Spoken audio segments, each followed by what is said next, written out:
The following video explains how to clean the cooktop surface on your LG gas range. Cleaning the cooktop surface on your LG gas range models. Carefully remove the grates, burner heads, and caps from the top of the range.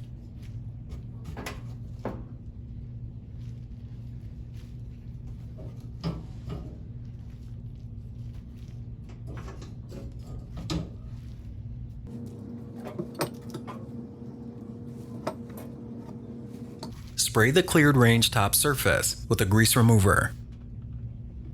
Use a soft, dry cloth to remove all food and grease residue.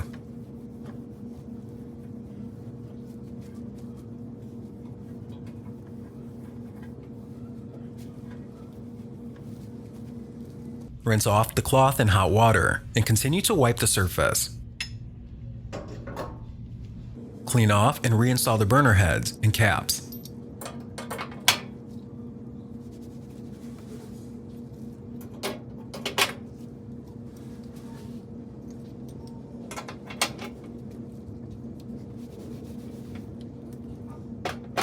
Make sure the burner heads and caps are correctly assembled.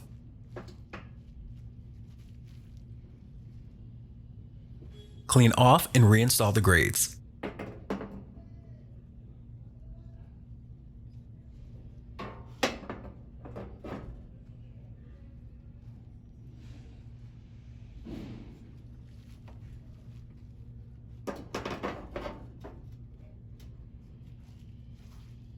For more information, refer to the owner's manual and quick reference guide for the appliance.